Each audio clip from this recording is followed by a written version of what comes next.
guys, what's going on? It's Ash here coming at you today in Clash Royale. I am joined by Wen, the Brazilian pro from Pain Gaming. He is one of my favorite guests because he's so nasty with so many different decks, and the deck that we're going to talk about today is this one, which is one of my favorite Lava Hound decks I've ever shared here on the channel, guys. I think you guys are going to love it. It has the Miner and the Lumberjack. Let's go ahead and hop into the Grand Challenge and see it live.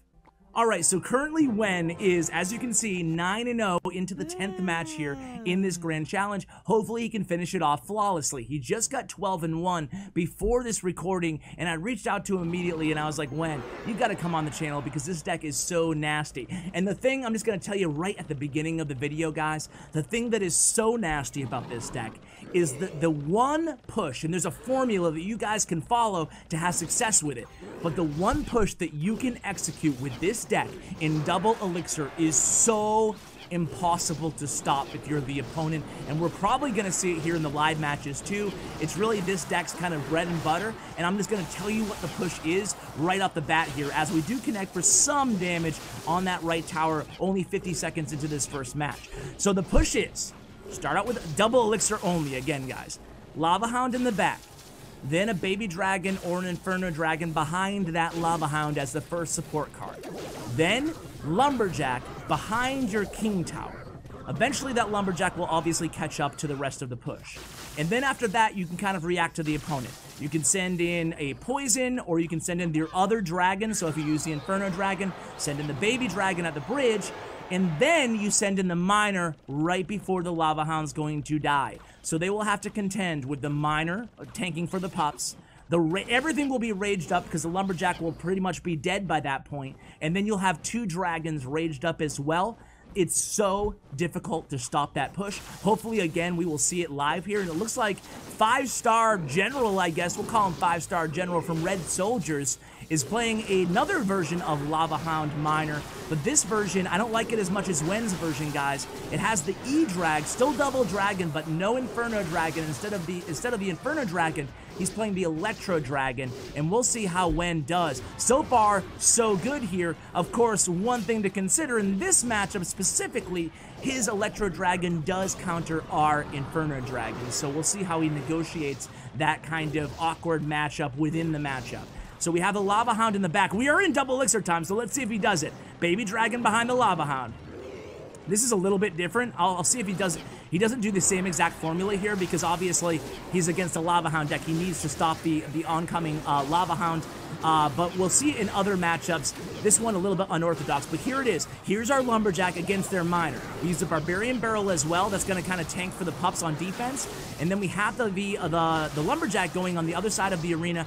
Around 15 seconds left here in this match. We cycle a Baby Dragon in the back to take care of those guards. He will get a hit though with some guards, some damage with that Barbarian as well. So here we go, another Lava Hound, another Baby Dragon. Is he going to do it again? We'll see. Okay, Inferno Dragon, that was a beautiful placement on that Inferno Dragon, guys. He's going to avoid the E-Drag reset because of the placement of the Inferno Dragon. Now that Lumberjack's coming from behind, the Lumberjack gets to the tower, and that's going to be GG. There it is. One quick victory there for Wen. Let's go ahead and edit out, come into match number 2 here, guys. Alright, guys, I said match number 2, but match number 11, I guess. And what I'm going to do is, who knows, he might sweep this again going against Audux. He might sweep this again, so I'm going to have him share his most difficult matchup from the first 12 win, and we can go over that after he's done. I have just this feeling that he's just going to sweep the table because A, Wen is so good, and B, this deck is so good. Even if you're not traditionally a Lava Hound player or a Lava Loon player, give it a try. I think you guys will really like it. Works on ladder too, just as well as in challenges, so it's very flexible and versatile, this deck. So here we go. It's going to be against it looks like a Hog Freeze deck.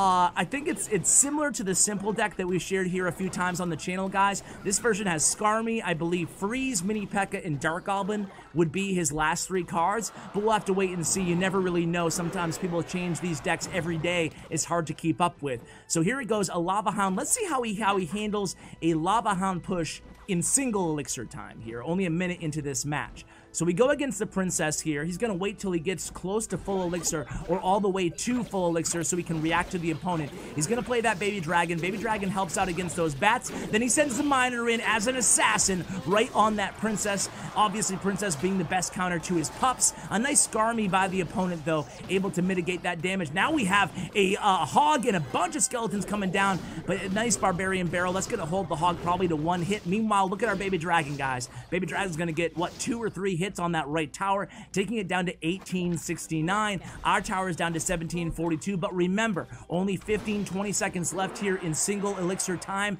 This deck's going to have a huge advantage when we get into double elixir time. So now we have the Inferno Dragon. When Wen doesn't have an obvious play to make and he doesn't have Tombstone in cycle, you'll often see him kind of cycle the Inferno Dragons behind the King Tower. So it's kind of a good note for you guys if you're kind of in that awkward situation where no Tombstone, what do I do here? So he goes in with a double dragon in the right and he drops off that Lava Hound. He's probably just going to take this hog damage. This is a beatdown deck after all, so use your Princess's Tower as a resource. And he does. Only 1 hit to that left tower. Now let's see what he does. There it is. The Lumberjack in back of the King Tower, just like we talked about. He has the double dragon at the bridge. Now he's going to probably poison here and send in the miner. Here's the miner. Freeze comes down from the opponent.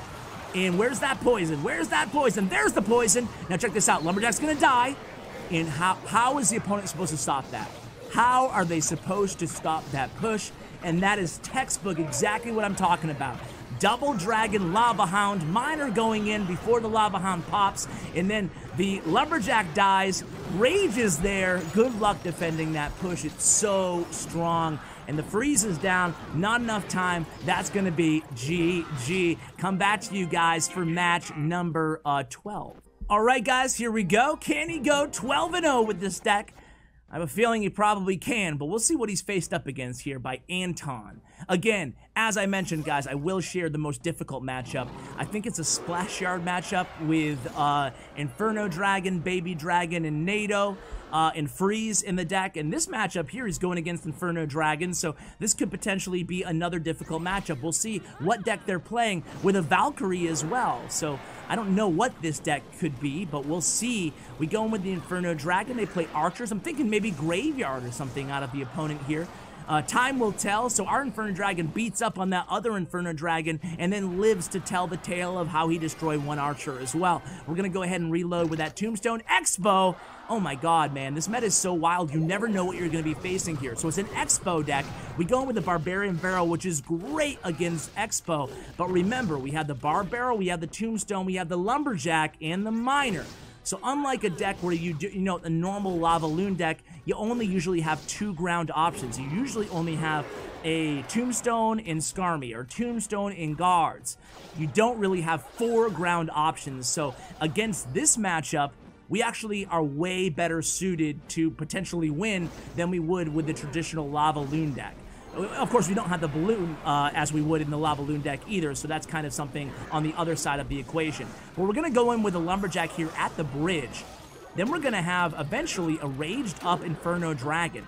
So Lumberjack is going to go ahead and drops that rage. Is going to help the Inferno Dragon deal with that Valkyrie really quickly. We drop another Barbarian Barrel, buying a ton of time for the Inferno Dragon, forcing a snowball out of the opponent. Look at the value that this one the Inferno Dragon has gotten for Wen here, taking that left tower down to 1538. But more importantly, I do think that we have a couple elixir lead here going into double elixir time. So we're going to drop that Tombstone. Here comes the Lava Hound, I can only imagine here. Fireball comes down for the opponent, and immediately, here we go with the Lava Hound. Let's see if they play an Expo into this here. They do. So they cycle to that Expo. Expo right there at the bridge. We drop that Lumberjack right there as well, and the Inferno Dragon. Here comes a snowball down. We will take some serious damage here from this Expo. Fireball comes down too, but they are so low on elixir, guys. I think there's going to be no way they can stop this push again. Here comes the Miner down the lane. We have so many troops on this tower. Poison comes down again, and there it is, the power of the deck. We have a full health, or and not at full health, but maybe at 2/3 health now. Lava Hound, now Lava Hound's like, I got this, guys. No big deal, just leave me alone. I'll take this tower down solo. It's so weird to see a Lava Hound solo a tower like that, but with 6 seconds left, what can the opponent do? It would probably even be a 3 crown there, and the opponent waves the white flag, and that's a 12 win for Wen. Dude, Wen can't lose with this deck. This guy's a beast. All right, guys, I'm going to go ahead and ask him to share the replay. I'll come back to you guys once we have it. All right, guys, so against Hellas Walker here. Hellas Walker is the guy that we're going to be watching this replay against, and from Nova Hellas. Is Hellas a location? Am I like showing off my geographical noobness here? I don't know. Let's go ahead and dissect the plays that Wen makes. Of course, Wen's at the top of your screen here, guys. Annoying. I actually reached out to Supercell. I don't think they're going to do anything about it, but I reached out to them, and I was like, hey, anyway, you can kind of let us, A, rewind replays, because to truly learn from your replays, rewind is so important, and B, switch the sides so we can watch from whoever's perspective that we want to. So he freezes here, and that's the problem with this deck, right? And I lied, it's not a graveyard deck, it's that balloon freeze Lumberjack deck. It's a difficult matchup for Wen because, again, he has the double dragon. Hellas Walker, excuse me, has the double dragon. And he has to contend with everything else in the deck. The NATO Baby Dragon is really good as well. Of course, they can activate with the King Tower with the Miner with their NATO, and then they can rely on the 3-tower strength on defense. So we'll see what happens here. He's going to go ahead and start by playing that Bowler in the Lumberjack. Meanwhile, Wen at the top is just going to cycle at this point. He plays the Baby Dragon there, and then he plays the Poison down. A nice poison value, taking the Inferno Dragon, the Lumberjack, and the Bowler, but he's still going to have to deal with this Bowler, and he does so using that Miner. Look at the patience on when he sent in that Miner. Waited to make sure the Inferno Dragon was dead first. So now the Miner's going to make his way on the opposing side of the arena, intercepted by that Barbarian Barrel, and cycling the Baby Dragon in the back is Hellas Walker. So interesting decision here from the opponent's vantage point. They can go into the Lava Hound. They opt to just let this push kind of die. So they play the Bowler in the back. They have Freeze. They have Inferno Dragon 1 card away as well.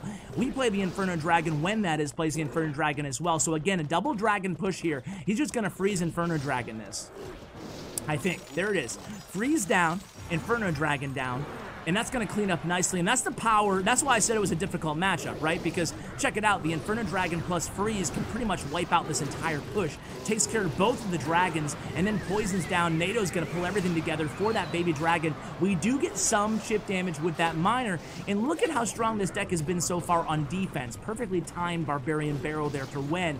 On defense, we haven't taken any damage at all, and all he's been doing is cycling Baby Dragons, Inferno Dragons in the back. So here it comes, a big push potentially by the opponent, but we have the Inferno Dragon and the Baby Dragon. We missed the pull with that Tombstone, but it doesn't matter. They opted not to freeze in that situation, and now we have 2 ranged up dragons coming down the lane. We forced 2 dragons out of the opponent as well. Same dragons played in both matchup here, and they give the well played. Our Inferno Dragon takes care of the opponent's Inferno Dragon, and here we go again. It's going to be a Lava Hound and a Baby Dragon. They're going to meet at the bridge, and we're going to try to build a big push here. Let's see what Wen does in this situation. He's going to play he's going to leak an elixir, then he's going to play the Inferno Dragon. He has Miner selected. He has Bar Barrel selected. Is he going to use the Lumberjack? Nope, he's going to reload with the Tombstone on defense there. Try to deal with the Lumberjack and the Bowler of the opponent. We get a King Tower activation, but look at this. Look what's going on right now here, guys. We have the Lumberjack now at the bridge. Lumberjack's going to make contact again with that tower. Lumberjack's going to take it down single-handedly. Man, those pushes can be so lethal, and you can see he stacked up all those dragons there at the bridge on defense. We had at one point, I think, 2 Inferno Dragons and a Baby Dragon, while we also had the Miner going in. We had the Lava Hound on the tower, and then we sent in that Lumberjack. Sorry, we sent in that Lumberjack. Getting too excited here over mobile game, Ash. We sent in that Lumberjack at the bridge there, able to take that Princess Tower down. So guys, a huge shout out to Wen. Check out his player stats and profile, and of course his social media information in the show notes below. And of course a shout out to Bren Chong, my YouTube partner. Check out his information as well. Thank you for watching, guys. I really appreciate it. And as always, take care, guys.